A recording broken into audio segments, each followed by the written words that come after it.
vehicles for relationships. We have purpose. We have a why. We bring people together. We connect. I feel like God is our greatest supporter and our greatest coach. Welcome to Rabbi on the Sidelines. This is Rabbi Sherman from Los Angeles. I am excited to be joined by a new friend that I met just a couple of months ago, not in Los Angeles, but actually at Marquette University, as I attended the Sport at the Service of Humanity conference, which was put on by the Vatican. I believe I was the only rabbi in the room, but I met unbelievable fellow clergy from around the country who really delved deep into the serious topic of sport, theology, and spirituality. This week, we are joined by Father Patrick Kelly from the University of Detroit Mercy, Associate Professor of Religious Studies, who focuses on sport, theology, and spirituality. If you haven't looked at his newest book, Play, Sport, and Spirit, you should definitely get a copy of this, learning some interesting things about sports all the way from the medieval times to the modern times. What is the definition of play? What's the definition of work? How it works within our own religious life. He's also one of the co-authors of Giving the Best of Yourself, a document on the Christian perspective on sport and the human person. Worked very closely with the Vatican. Father, it's great to see you. How are you doing? Great. Wonderful to see you again, Rabbi Sherman. It was a great time and good and panel discussion we had at Marquette. I really enjoyed that and learned a lot from what you shared. Thank you. You as well. And we're just talking offline that we're right leading up to the Final Four right now. I know both of us were cheering for Shaka Smart, the coach of the Marquette Eagles. If you remember his presentation, maybe let's talk a little about Shaka as we're about to watch the Final Four. What is so special about a place like Marquette, a Jesuit university with a great basketball coach? But when you listen to Shaka, it's more about what's in his heart and soul than what's on the X's and the O's. Yeah, that's what, we were treated to an interview with Shaka Smart at the conference. And because the conference is of the kind that it is, which is sport at the service of humanity, so they were asking him questions that are a little more reflective than maybe typical interviews. And I was so impressed with his humanity and his depth, and came away feeling like, wow, these young men that play on the Marquette basketball team are really blessed to have a coach like him. And when you go around that campus, which I was not surprised about being a Jesuit university, you see these big banners everywhere about inspiration and leadership. As a Jesuit priest, what is it that when you take the Jesuit theology and put it in a university makes for that magic? Well, the Jesuits have been about the education, about education for many centuries. So,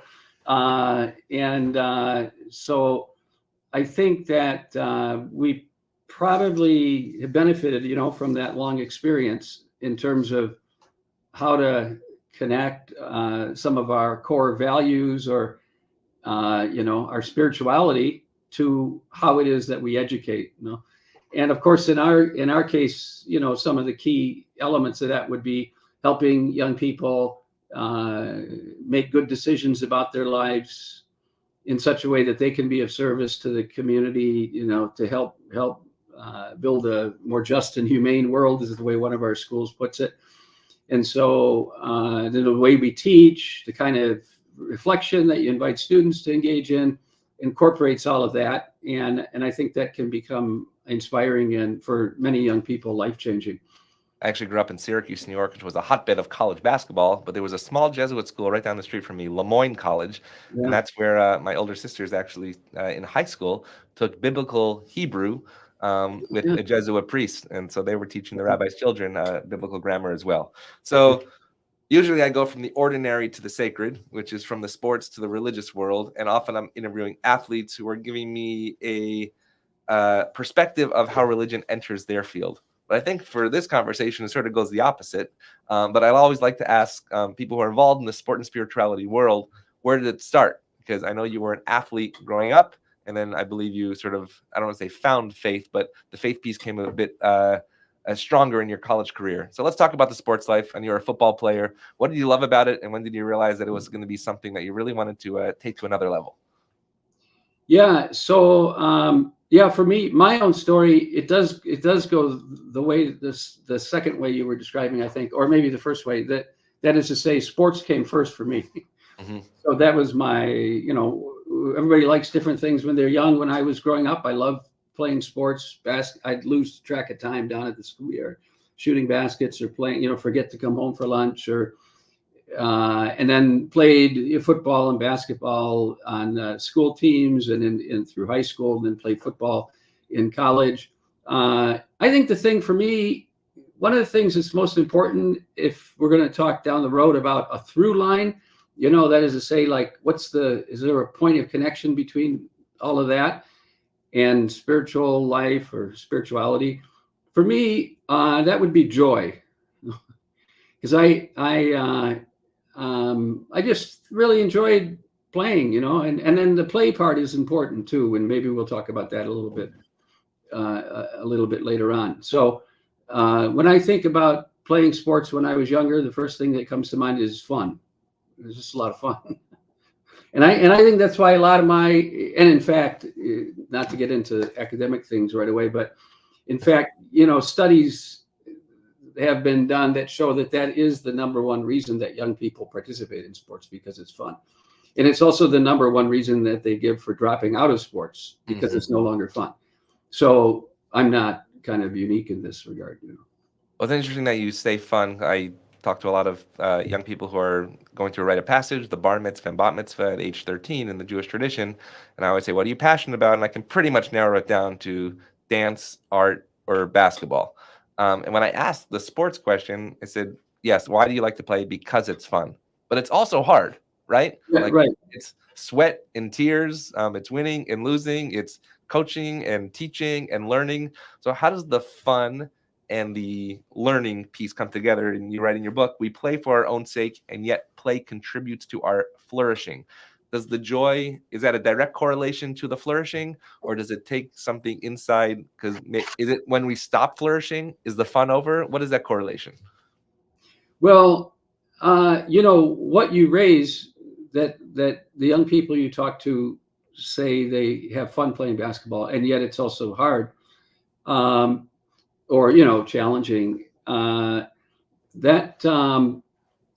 brings to mind, I think we need to expand our understanding of play, because we might think of play as just trivial activities like or like frolicking on the beach or not. Mm-hmm.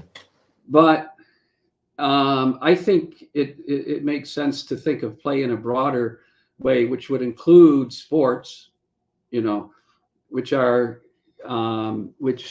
competitive activities done in public that require skills, that require practice, etc. So my mentor in doctoral studies and afterwards was Mihai Csikszentmihalyi. He's the author of flow psychology theory. Mm-hmm. And he was interested in, he was actually studying painters. I think you mentioned art. He was studying painters in the Chicago area. He's originally grew up in Italy, and he was doing his doctorate at the University of Chicago. And these painters weren't likely to become famous or make a lot of money as a result of their painting. And yet they were completely immersed in what they were doing. And he became intrigued by this, and he realized psychology didn't have a way of understanding what he was observing. So his question was initially, what is the enjoyment we experience when we're engaged in complex activities? Mm-hmm. And so he started studying people engaged in different kinds of play activities. And that's how he came up with his flow psychology theory. Now, I can tell you a little more about that later on if you'd like, because there are elements to flow that connect to spiritual traditions. But in response to what you asked, one of the things he discovered was that people experience what they called flow when they're engaged in challenging activities that require skills. So, and when the challenges and the skills are somewhat evenly matched, so that I don't feel overwhelmed by the challenge, and yet I don't feel bored because it's too easy. But when it's right at that level where my skill level is, then it's enjoyable. I think of a game of ping pong. The most exhilarating moments are when the volley is really long, Mm-hmm. And I think that's because each of the players is pushing the other at the edge of their skill level, and even for two 10-year-olds, that can be a very exhilarating, experience. So what's happening there, though, is that it's both enjoyable and they're getting better at the same time. Right. Exactly. Yeah, I was watching my daughter's sixth grade volleyball team, and they just started the season, and it was a marked difference from the fifth grade volleyball team. As the fourth grade volleyball team, one young woman, as she was walking through the hallway, an opponent of our school said, "You know what, Mom? We were just as horrible as they were." And in sixth grade, it was a complete difference where there was this volley and the parents were really into it. What's your take on perhaps youth sports? We're going to talk about college sports in a moment and what's going on with them. Youth sports, where now it's been inundated. It's not just about that moment. And you write a lot about this in the book, Play, Sport, and Spirit. If you haven't gotten the copy, Patrick Kelly, Play, Sport, and Spirit. You talk about it's just for the sake of sports. In fact, you write sports are as unnecessary but meaningful, and you give the same comparison to human beings. We are unnecessary, but we are meaningful in the eyes of God.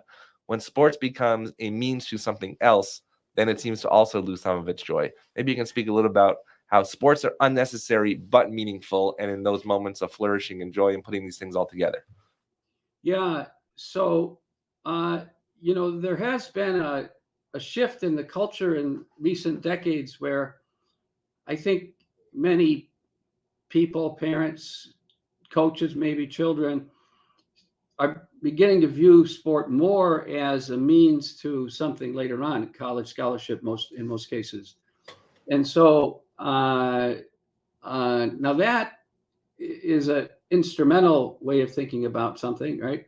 Whereas play, some of the characteristics of play are that it's enjoyable and we do it for its own sake. So it has intrinsic kind of, meaning.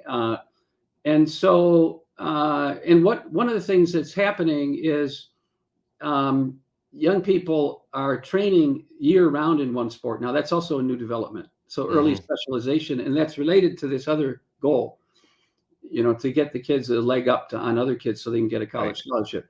But the problem is that their bodies are not mature enough to handle year-round training, and so when I was growing up, there was overuse injuries was not a phenomenon in the way that it has become, and it's related to this development. But also, young people are becoming burnt out, and so they might drop out early, even or those young people who are not necessarily so committed to the training and a college career just drop out because as I said, it's not fun anymore. So it's kind of a cultural, phenomenon and issue.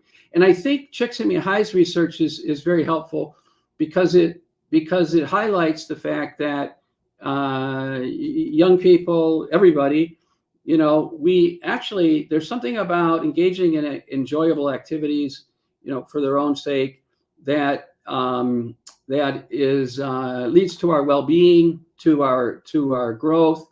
I mean, some of the things, some of the elements of flow would be, I center my attention on a limited stimulus field. I'm focused on what I'm doing completely. I'm not thinking about myself the way I often do in ordinary life because the activity requires all of my attention. And I also become aware that I'm part of something larger than myself.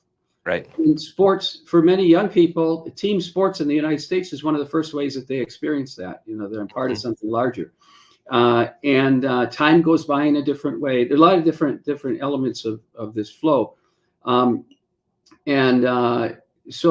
one thing as far as human development, I think is that the way or contributes to our flourishing, our well-being.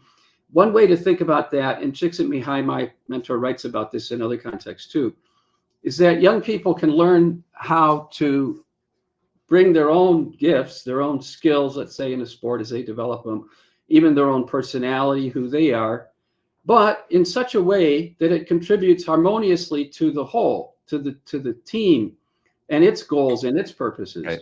And so he would say that any group, a school, an institution, a synagogue, a church, a society grows and evolves when both of those things are happening at the same time. The gifts of the individuals are coming, to flourish, but also in such a way that it contributes in a meaningful way to the larger whole. And they're working together. When both of those things are happening, that's when.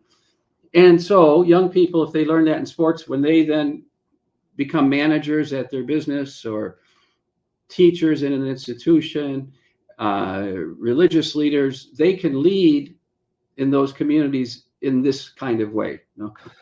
And so actually my mom likes to say a synagogue or a church or a mosque is a place to play and to pray. And I really took that to heart. And I always say that my parents gave me the gift of both. It was never sports or faith. It was always sports and faith. And I sometimes see that in our society today. All right, people come to me and say, Rabbi, I can't do religion because my child is in sports. And I really tried to model that the and is really, really crucial in this conversation. And they can get not necessarily just the same values, but I would say now in the religious aspect, as we are religious leaders in this country, what are there things that you perhaps cannot get in sports that you can only get in faith that you can then bring back to the sports world? Because if I can only get it in sports, then why do I need what we're doing here? Right. Yeah. Well, so what you're asking kind of raises the question, or the potential problem of expecting too much of sports. No. Interesting. Yeah.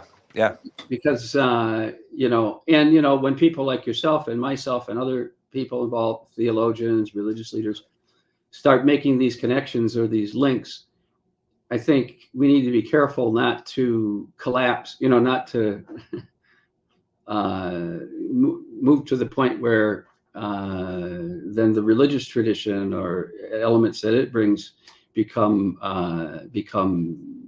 unimportant or right. Actually, I really liked on the panel when you used that word and you talked about, I think, your mother and her teaching in this regard, because it's actually, that's in the Catholic context. There, some writers, theologians have talked about the Catholic and. Now it's not just Catholic, as you said, but it may be characteristic of a way of thinking within Catholic theology. So it's both faith and works are important. For example, word and sacrament. You can give a lot of different kinds of examples. And in this case, I think one of the things, I mentioned this on our panel, one of the things I appreciate is when I read during March Madness, for example, that the Jesuit schools they have mass for their alumni, or when I read that Father Rob Hagan, is giving a talk to the Villanova basketball team, or they have mass. A past guest here on Rabbi on the Sidelines. Yeah. He's great. Yeah, he's wonderful in his role there. Had a huge impact on that team. You can see it in Jay Wright's book. So, and what I'm saying there is that I think, both the rituals of sport and the rituals of religious traditions are important. And one of the reasons that that's true is because the rituals connected to religious traditions point explicitly to the transcendent. Nice. And in a way that sport rituals in themselves don't necessarily do. And one of the things I think that can do for young people is help them or give them a sense of perspective.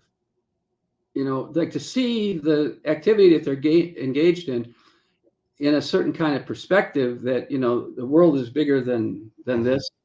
And I remember reading in Jay Wright's book that after Villanova won the NCAA championship one time, Rob Hagan said to the team, "Don't let this be the most important moment of your life."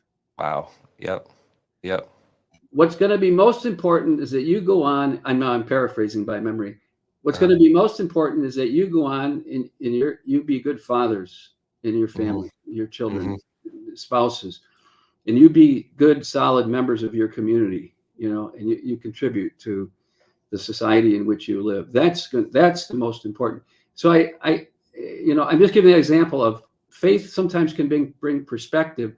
And, ironically, I think it actually can, not that it's done to improve performance, but actually, I think that it may actually help performance if young people or anyone, in this case, student athletes, have a sense of meaning in their lives. And also a sense that they're at an institution that cares about them and and is committed to them beyond whether they win or lose a particular game. That gives a kind of freedom to play, I would call it.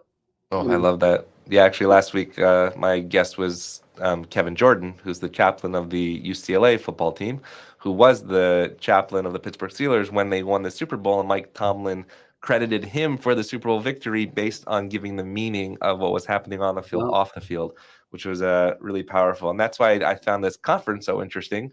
And actually, Jean Dole of Marquette, give a shout out to Jean. She found me through this podcast, and she was fascinated that somebody outside of the Catholic and Jesuit community was doing this type of work. And that's why it was fascinating to see there that here's Val Ackerman, the commissioner of the Big East, who's got a lot on her plate, but takes 3 days out of her time to specifically speak about sport and spirituality. And it gave me a whole new perspective of not just who she is, but what is she trying to bring to the Big East. And what she said was fascinating. I love your comments on this. When she said sport is the civic religion of America, and she took out her thesis and she read it from, I believe, the 1980s. Has that changed over time? Has it become more than just civic religion in America? And if so, what can we bring here into the American sports world? And we'll get to the NIL next. Yeah. So I do recall, Val talking about that in our panel. I don't know the details of her, of her thesis, so I hesitate to comment on it. Maybe just to speak more generally, though. One of the things I was intrigued by was early on when I started doing work in this area was some scholars more along the line of sociology, when writing about sports in the United States, they would say that the Protestant traditions, which historically, at least in comparison with the Catholic tradition, don't emphasize ritual as much. So, those elements are not as much present in the traditions. Maybe they're coming back in some Protestant contexts, but also, and then secularization left a kind of vacuum with regard to ritual dimension of life in the United States. And sport, they see sport as filling that vacuum, that empty space. And then scholars of religion would point to some of the common elements. They would say things like sports have a creed, there's a code or value system, and there's cult, or this ritual element that's very obvious within sport. Did you want to? Yeah, and then what about prayer? Because I saw actually on your website you had amazing pictures of, I know there's a picture of a mass before the Falcons game. What is the purpose of prayer within sports? March Madness happens, the 11th seed, North Carolina State, they've been praying, but somehow prayers are quote unquote working. The day after the Final Four last year, I had the opportunity to interview Sister Jean, who's really an amazing woman through Loyola Chicago. What is that purpose of the chaplain on the bench? What are they praying for? And if the prayers don't work, what does that mean to the players as well? Yeah. So maybe I'll just put a button on what I was saying earlier about the civil religion part. So it really goes back to what I was saying earlier. I would have concern only if it is a matter of replacing, religious traditions, if the civil religion of sport comes to replace. And also, I notice actually many professional athletes, elite level athletes who are religious themselves, they don't seem to regard their sport as, the ultimate meaning. And they talk more instead about their relationship with God and how important that is and how it helps them to see things in perspective. So just to say, with regard to prayer, I mean, I guess the way I look at that is, in any person's life who's a person of faith, prayer would play an important role. And actually, as life goes on and they mature in their faith, it typically becomes even more important, or it becomes important.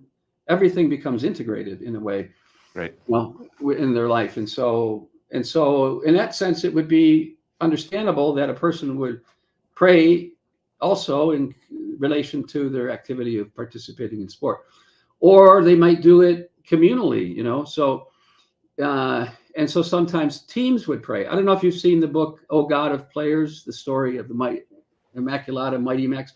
It's about the Immaculata women's college basketball team in the early 70s. Nice. Yeah, they won the first 3 national championships in women's college basketball. Before, it was right around the time of Title IX that they were winning them. Mm-hmm. And it was a very homogeneous environment, Catholic school, and that was kind of part of the, the whole story, the dynamic. And so for them, they could pray as Catholics, although their coaches were Baptist, and so they learned some of the Catholic prayers and things. But they could pray, and they could do it together too as a team. Mm-hmm. So it also had this kind of cohesive, bringing people together, sense of unity, etc. That's broader than maybe would have been otherwise. But the thing today is that, including at our university here, all Jesuit universities, our student bodies are much more diverse, coming from many different religious traditions, or some students might not be affiliated with religious traditions, might not believe in God. So with regard to the public prayer or the team prayer, then the coach, if they want to do something like that, needs to do it in such a way that all the players can participate in a way that fits for them or is meaningful. There was a soccer coach at Seattle U who told me that he checked in with his Muslim player about the Our Father, because they were thinking about praying the Our Father, and he wanted to see, is this okay with you? Is this something that you could pray? And the player said, yes, this would be okay. This would be fine. And so they did that. And he, other kinds of ways of communicating with young people about that. With regard to the question of what to pray about, I mean, to me, I would get I don't like the praying for winning thing, or, I mean, that to me, that's just kind of an instrumentalizing of prayer. Also, I think God has more important things probably on his mind. I mean, God doesn't like only UConn? So I don't think is a good way to go. I want to talk about the international stage of sport, because you're not just doing this at University of Detroit Mercy. We met through an international conference that's put on by the Vatican. And off the air, first of all, you were really instrumental, one of the 9 authors of this document on the Christian perspective of sport, giving the best of yourself. Of all the things in the world, and you said Pope John Paul II really sort of brought this to the forefront. And why are they bringing sports to the forefront of the Catholic Church? There's so many different things in the world. There's war. There's just so much strife. And here they have a division of sport in the Vatican, which I found fascinating, and I love it. Yeah. Well, I think, like, just in terms of broader context, I don't know if you're familiar, but there was a council called the Second Vatican Council in the early 1960s. And prior to that council, the Catholic Church had become defensive, maybe reactionary, in the wake of many criticisms, the Reformation, the Enlightenment, political revolutions. And so, and in a way, maybe cut off from, very critical of the modern world. And in the Second Vatican Council, John the 23rd said what he wanted to do was to open the windows of the church to the world, the modern world. Yep. And so there's a whole shift in style associated with that council. With one of the first lines of an important document, the joys and hopes, the griefs and anxieties of the people of this world are also the joys and hopes and griefs and anxieties of the people of God. And that we see ourselves. You're right. You just quoted your own paper. Oh my gosh. So the word pilgrim was used. We're a pilgrim people walking with others, and one of the key things there, a word that becomes used a lot, is a dialogue. And so and dialogue with respect to human experience in a lot of different realms. One of those realms, after the Second Vatican Council, that approach starts to be used with respect to sports. That it's a way it's actually, the Catholic Church became very critical of the modern world right at the time that modern sport was developing. So we weren't, so there wasn't a meaningful engagement. But now, post Vatican II, there's a different way of proceeding, and this is part of it. The other thing is that lay people, the Second Vatican Council, were now encouraged to. They also are supposed to live lives of holiness. It's not a two-tier system where the priests or religious are the ones who are called to the fullness of the Christian life, but everyone is, and they live their lives in society and in culture. And so, what's happening in those realms and how the human person is formed or deformed becomes quite significant for even the spiritual life. So those are some of the elements, and I can say more about that, but I don't know if Yeah. So over those years, what have you seen as amazing developments that have come out of this idea of sport within the Vatican? Obviously, this conference and growing that, but what have you seen sort of on the ground that allows that? And I just see here one of the topics is not a Christian sport, but a Christian vision of sport, a religious vision of sport. What have you seen, like I said, throughout this country? And maybe let's take that to what's happening in college sports today. And does that still fit the vision of what sports maybe should be? Yeah. I have a lot of friends who are doing day to day, doing really important work with, there's the Catholic youth organizations with schools and sports, and so in training coaches, but also in Catholic high schools, there's much more of a understanding and appreciation for the fact that these are important elements of the young people's experiences in life, and how can we approach them in such a way that they connect somehow to the larger context and understanding of faith and their growth as young people in the world. So I think that's a lot of that is going on, and I would connect that to what I was just mentioning earlier about new sense of lay vocation, and everyone is called to live the fullness of the Christian life in this case. But I would also say, for me, one of the things that's a real tangible outcome of some of the work that's been done over in the Vatican offices is these conferences like the one we were at Marquette, because I think there have been 5 of them already. We have a 6th one coming up at Creighton in June, and those are opportunities for conversation and for further unpacking of what some of the general principles are that were, say, like in the document that you cited. Like just a couple of them, just very quickly. I really like these emphasis on the dignity of the human person. I think in our traditions would both understand that as flowing from the human person is created in the image and likeness of God. Absolutely. And so sport plays its proper role when it serves the human person. That's what John Paul II said in one talk. The person doesn't exist to serve sport, but rather sport should serve the human person in his or her holistic development as a whole person. And so that's one thing. But the other thing is, this is related to image and being created in the image and likeness of God too, is that sport is one area of culture where people can encounter one another, that the unity of the human family can be strengthened, or that can be now it also can be misused. Sometimes sports exacerbates already existing conflicts. So that's why it's important to attend to it. How can it serve to help us to come to know one another better, and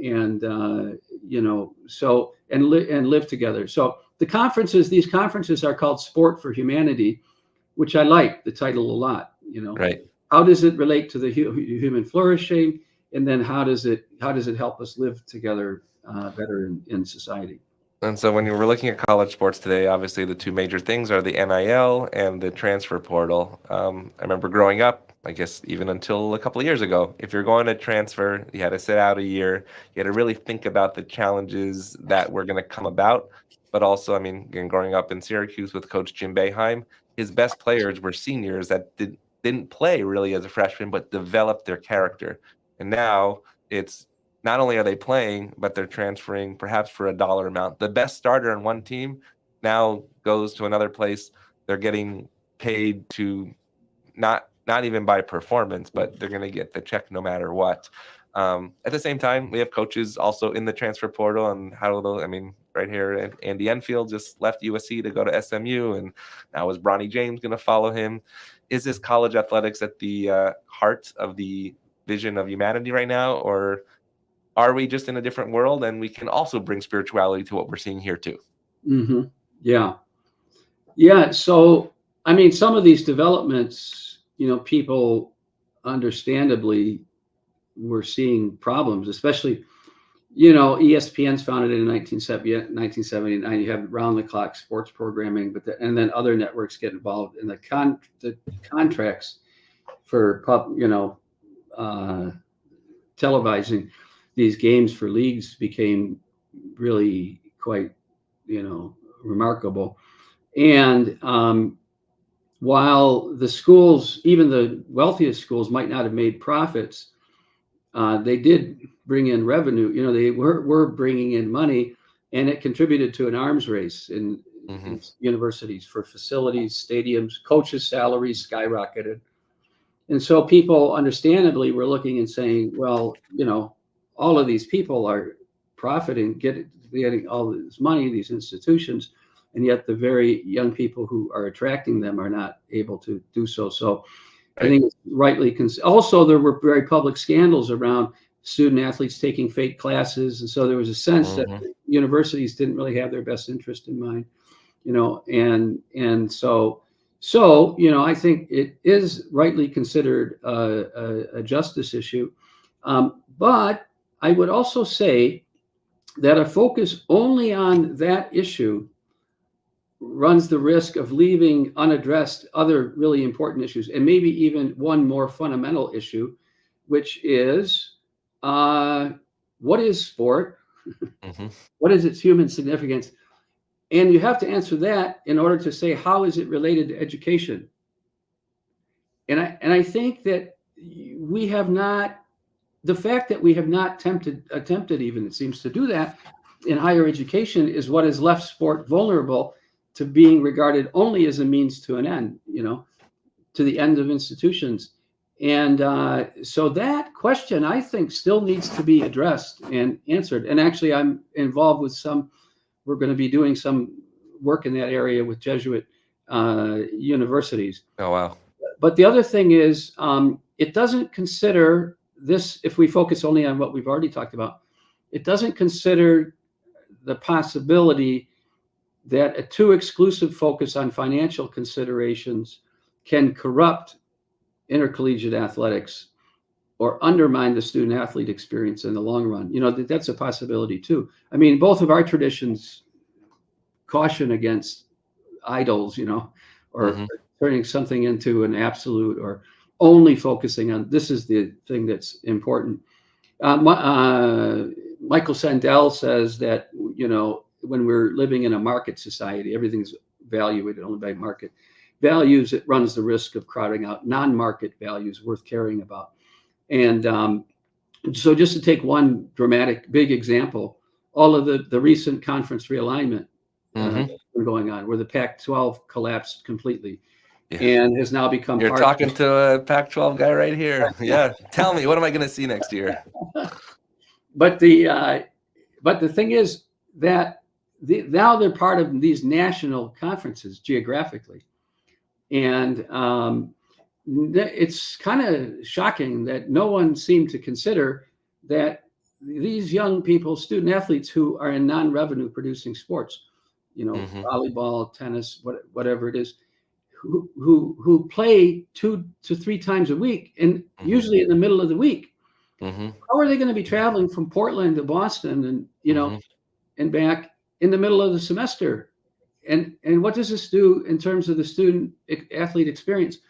And a number of them in Pac-12 schools have been complaining about precisely that they're getting robbed of their education. Even so I just point to that as that we don't, if we only focus on, okay, there's the money and then who has the right to the money, we might not be addressing these other fundamental questions that have to do with what does it mean to be a human being, play sport, how is it related to education, what does it mean to get an education that's meaningful. Yeah, actually, on the day that USC, the Big Ten came out with their big TV deal, I actually had Kevin Warren, the former commissioner of the Big Ten, on the show, and he was explaining, and I believe it was Northwestern that just went to Ireland to play a football game during that week. He was saying, yes, but these now student athletes have the opportunity to travel the world and get a different education that they perhaps would get even in a classroom. And so, yeah, it's an interesting moment. Like I know that you and I both know that sports has shaped our lives, specifically by the relationships built by travel and going to all these different spaces. But I really appreciate that it's not just about a dollar amount. It's about what is the experience of the student athlete. And I would also say, as the college campus really changes online, et cetera, what is the college experience in general, which I think is the moment. But what doesn't change, I think, is the transcendence that you've been speaking about this whole time, that we need this stability, being an image of God. And the last piece I want to ask you is about this idea of play and work, because I love that in our tradition, we do not work on the Sabbath. But for instance, so we don't play competitive sports, but we, you'll see in different communities, everybody sort of being on the playground and playing together. And that idea in Hebrew is called oneg, which is celebration, which you actually quote here as the soul's delight. And so what is your message to our community as we conclude here about play and work and how we really can combine those two? How do we do this well with the and not the or? Yeah. I think the opposition between play and work, considering those as two opposed things, really developed in the modern context in the wake of the work ethic and industrialization. And work was highly valued and even connected to godliness in some traditions, whereas play was regarded with a little more suspicion because it might distract you or draw you away from work. But before modernity, these realities were much more fluid. So I think of like festivals involved. There's a lot of work in preparing a festival. So my kids asked me, they said, "You're working on the Sabbath." I said, "No, that's the only day we work."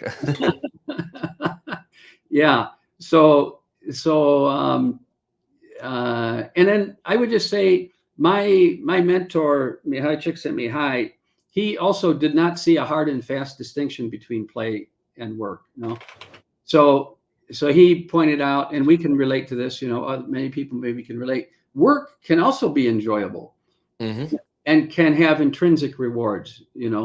And in fact, I think people that find their work enjoyable or elements of it enjoyable are usually people who push the envelope. They go beyond what's the minimum that's required, expectations. They make new contributions, etc. Anyway, this also raises the question of whether professional sports can still be considered play, which I think it can. That there is something. There is a human phenomena there that's understandable and intelligible. The kids down the street that play basketball are playing the same game that the Detroit Pistons are playing. Depends. I'm just kidding. Well, I mean, with the same rules. Oh, got it. No. So, and it's an understandable reality. Right.